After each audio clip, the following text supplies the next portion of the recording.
Yeah, we had a bit of a scare with the console maybe not being here. So someone had to run through the streets with the console in a bag to bring it here to give you this. I think it's important to talk about that. A lot of people have asked, well, is it really open world? And the answer is hell freaking yes. You don't make a Spider-Man game and not make it open world. And I mean, a lot of people saw our E3 demo last year and were like, well, is that really in New York City? The answer is yes, we can swing around. And, you know, obviously we showed the raft and we want to show off the villains, but this is actually the first time that players can get their hands on the game and experience traversal, combat, but also explore New York City. And you can do that at any time between our main missions, and we'll have a lot of optional activities for you to try out. And how powered up, Ryan, is Spider-Man at this point? He's definitely fairly powered up here. We wanted to give people a taste of sort of the superpower aspect that you get. It's hard to say if it's sort of halfway through the game, something like that. Maybe not quite halfway. But yeah, so you've got gadgets in your gadget wheel. There's the trip mine, there's web bomb. So all those are different things you can deploy in combat. Then obviously for us, getting webs in combat was one of the main things we're doing. So you're also seeing the web shooter and swing kick in this one, which is an upgrade that we have. Yeah, one of the questions I get asked the most, I asked my Twitter followers if they had any questions for you guys. And one that came up a lot that I was surprised by was how much you can minimize the HUD. Like, can you turn things on and off? Right. I let him answer the hard questions like I did yesterday. No, we do that all behind the scenes for you so that we can get, like, when you're swinging, we do turn a lot of things off. We don't have the full control that you're seeing in some other games. But we do try and keep it really nice and clean as much as we can. In this particular thing here, is this something that happens throughout the game? Like, are you going to certain points, or is it just for the demo? For this was just certain for the demo to kind of let you see, like, hey, there are a lot of different activities in the world that you can do. There are moments in the real game where you'll see that same sort of pan. Yeah, well, as you kind of like, you know, like unlock a district in terms of like getting the coverage of what's happening in that area. But you do get an idea of what's in that world, and you can do this like on the fly. You don't have to go to. You can go to the map, the pause menu map if you want, but you don't have to actually. You just ping the world, and those are collectibles. We have backpacks. So there's webbed up backpacks that Spider-Man has put around the city for himself. And each one you'll find items that give a little more story and background and I love how, Peter. You know, it allows us to, you know, this is a Spider-Man who's been out in the city for like 8 years. He's been doing his thing. And this allows us to fill in some of that backstory, like what he's been doing in the past 8 years, or some of the mementos that he's kept around.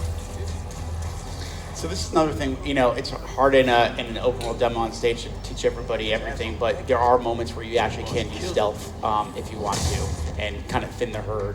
I mean, we showed you when you came by the studio, there are opportunities in missions, side content to actually take a little bit more of a cerebral approach to taking out the villain. Is it ever required? You can use your gadgets in stealth ways as well. Oh yeah. You can use the trip mine right here. Oh yeah.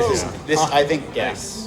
This is Adam, our one of our content designers playing, and he's really, really good at the game. So he actually used a tripwire to stick to the wall and set up a path so the guy would stick to the wall. And people can play this demo at E3. Yeah, this is the exact same thing we're actually playing. No? From midair? Oh yeah. That was cool. Oh yeah, finding ways to let Spider-Man do his actions in midair. Or Karana. Yes. But I think that's really funny what just John said is like, people are, we figure these things out, like as we've been all playing the game a lot, we're starting to like, there was one day where I was trying to take guys out stealthily, and instead of using the web shooter to kind of get their attention, Spidey doesn't kill. I used a web tripwire, and actually then I got him over, and he just stepped on the tripwire and took him out. So there's a lot of sandbox gameplay opportunities that you'll find. And is there any chance that this demo will make it onto PSN? Is it something I think the answer is we're not very focused on getting the game done for September 7th. That is a non-answer. I'm going to say yes. No. Yeah, I think for right now we have to make sure that everything's buttoned up for September 7th, because I know at the end of the day that's the most important thing to you guys. And is there any chance we could cruise around and see like Avengers Tower, stuff like that? I don't know if you can get all the way to Avengers Tower in this demo, but you can get to a point and see it for sure. Yeah, we have. I mean, one thing is we want this to be a Marvel New York. So you're going to see Avengers Tower, you're going to see the Wakandan Embassy, the Sanctum Sanctorum, and some other surprises on September 7th. Now, when you approach those locations, does anything happen? Do you hear anything? he talks about those things. Yeah. And there might be something else gameplay related that you can do that he talks more about those places in the world that we're not ready to talk about just yet. And Jacinda, time of day obviously paints everything in a completely different light. You are sculpting that based on the story. Yes. Here we're looking at it. It's kind of looks like it's almost nightfall. Yeah, it's basically sunset, so it's the golden hour. So we wanted to show players a different time of day because I know we've been showing a lot of basically afternoon sun. So. And you can't change the time of day in the game itself, but once you complete the game. Yeah, so the idea is that as you play through the main story, depending on where you are in the story, that we will change time of day and weather. And to kind of, we want to use time of day and weather to actually reflect tone in terms of what's happening in the main story. But after you finish it, you can jump back in the world, finish any side activities that you want, as well as use the resource stations to actually change time of day and weather to whatever you want to play. So if you're like, I want to swing around at night, turn it to nighttime and go hog wild. And Ryan, do you want to go into just a little bit the complexity of web swinging and what kind of moves are being used here? Sure. I mean, if you want to think about complexity, it's the first thing we started working on for the title. So, and it's gonna keep going and getting tweaks and tunes all the way till the very end. I guess the main thing is starting point was those webs are attached to the buildings that you see. It was really important for us as one of our key just starting points. We want to make sure it's swinging and not flying, right? Spider-Man. From there, we're talking about what are the other moves that the player can do to get around the city interesting.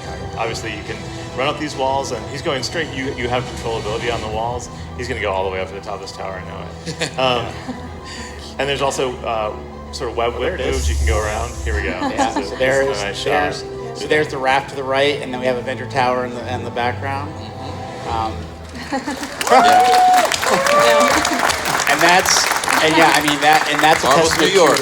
It's all playable. and that never gets old, by the Yeah. way. And then obviously Yeah, jumping that off doesn't get them old either. yeah.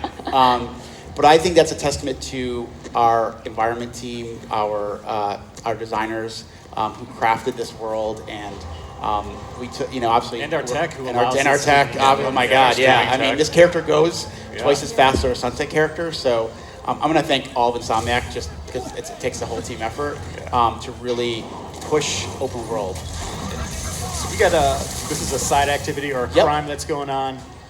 Wow, he took care of that very They quickly. use the web blossom, the suit power. It's a suit power. But if you take a really close look at some of these buildings, one of the things I was kind of marveling at was I like that. I like that Oh, word. Marvel, Yeah. Nice. don't take that. Thank you, bro. But You owe him like $500 for saying brand. that. but if you look in the windows, there's a lot of detail in just all these little buildings. Like a lot of them are unique. People are going about their own business. High five! Yeah. That's Spidey. Yeah, one of the cool things is that the city is constantly reflecting what's going on in the story. Yeah. So like the citizens feel differently about Spider-Man at different points in the game. Yeah. But if we want to get some audience Q&A in, we should get to the boss Yeah. fight. And who are we going to see, Bill? I believe we are going to see the Shocker. Yeah, if he is triggering, We might not have we time might to not show. show. Yeah, I mean, people can see Shocker if they want to ask questions. What do you think? Sure. Yeah. Questions? Yeah, let's do that. that. Questions. Let's we have a live mic out here somewhere. Anybody There we want go. to ask? Anybody? a question? Oh my goodness. Show of hands. All right, Mr. Incredible. How much have you pulled from previous Spider-Man games as far as inspiration goes, as far as like the mechanics go and everything like that? Do you want me to answer that? Go for it. Okay. I mean, yes, we've played them all. And we obviously looked at them, but at the same time, we wanted to make sure that we were making it feel like an Insomniac game as well. And the thing we've really been pushing for the last, I would say, year is not only to make it feel like a Spider-Man game, but to inject that Insomniac DNA into the combat, the traversal, a lot of the suit powers and the gadgets. That's very much rooted in Insomniac, our DNA. So yes, those are great games, and we've played them. Yes, we've played Spider-Man 2. But it was really important for us to have it feel like an Insomniac title.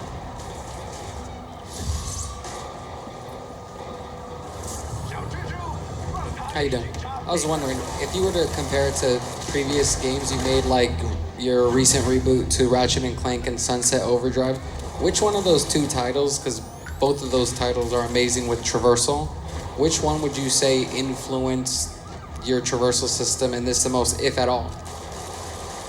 Ryan. Yeah, I mean, I think both those games had a pretty big impact. I definitely think this open world grew out of the Sunset Overdrive traversal system. A lot of the same people that were able to work on that worked on this really closely, the world design, and I think you can feel it. And then when it comes to combat, I mean, having the Ratchet influence on the gadget and the suit powers, like Brian was just mentioning, that's another way you see that Insomniac DNA coming through. Miles Morales is holding up his hand. Hey, Miles. So I was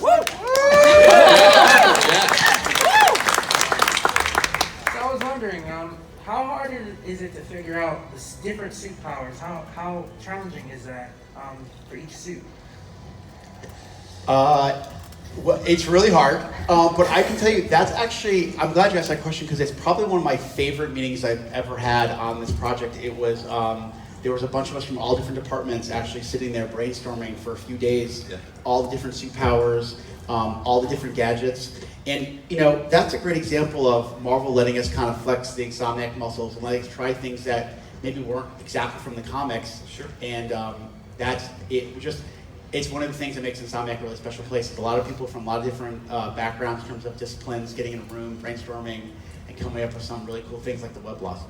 And that's the beauty of it. We've been given the great power and responsibility. We were told, make great games. So it doesn't have to exist between TV shows. It doesn't have to exist between films. It doesn't have to exist between comics, even though we're influenced by all these things. We're told, just make your own best game and let your partners, who we've chosen for a reason, to do what they do best. Yeah, and I also want to add one more thing. A big part of that is Sony. They have supported this game so damn well, and they are unbelievably publishing partners, and I want to thank them for everything they've done over these years. They have been fantastic. That big banner when you walk in the hall, I mean, the whole setup, Sony all the way. All right. Oh, look who it is. Oh, Evan! Evan Filarca! Hashtag Spidey Squad in the house! Hey, everybody. So I like your sweatshirt and your t-shirt. man. Thank you very much. All right. So this game is one of the most mind-blowing experiences I've ever been able to actually play at E3. And this game, as comes out less than 3 months. How does it feel seeing the community of everyone here, everyone who here is excited for the game, just being in love with Spider-Man, how he means so much to so many different people, and how you guys have all had your own experiences with Spider-Man in the past and making this game. How does that feel seeing everyone here who shares that same passion that you guys do, and how close you guys are to making the game, having it release, and just how that feels for all of you? I'll should all go answer this. I think that's a great question. It feels great, and it's something that we've been waiting a long time for. Ryan said something earlier about how something feels, and you really can't get it until you get that controller in your hand and you start swinging through the city, and that's when you start to feel the magic, and there's a lot of hard work that went into that, but it's just great to see everybody do that and get that magic for themselves. Yeah, and for me, anytime I've been in a challenging part of production, I'll, go look at my Twitter feed and read the comments from fans, or especially Spidey Squad, and we have such a warm community that's super, super positive, and I get a lot of, a lot of positive energy from that. So for me, it's just so great, and I can't wait for you guys to play the game. So Spidey Squad and our fans. Yeah, I mean, it's absolutely incredible to see everyone playing the game at E3. And I think for me, it's really energizing to know we're going to go finish this thing, and it's just having such a great moment here at E3 with all of you, and then going back to the office and we're gonna wrap it up and have it on the shelves in just a couple months. It's amazing. Piggybacking on what John said, talking about waiting a long time. For me, Spider-Man was the greatest hero, and I think for me, my favorite fictional character of all time. And I knew that since I was 6 years old.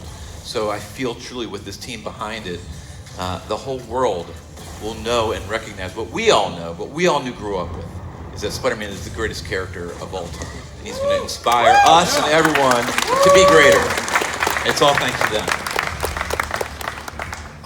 I mean, you guys have probably heard me, especially Evan, that has interviewed me and said how important this character is to me. And this is a career highlight for me. And to work with these people every day. I mean, I sit literally like in a row next to these people, and they see me in my worst, and they still put up with me. And this is a dream of a lifetime. It is. There was a moment last week. Ryan and I were reviewing the end of the game, and it still had some little things we were working on. But there was a moment where something happened, and I kind of said to myself, it's all going to work out, and I can't wait for you guys to see it on September 7th. And we're getting a notice here to wrap it up. So thank you all. Thank you everyone watching Thank you all. Thank you. online on Facebook. Thank you. Thank you guys. Yeah, give it up to Appreciate these guys.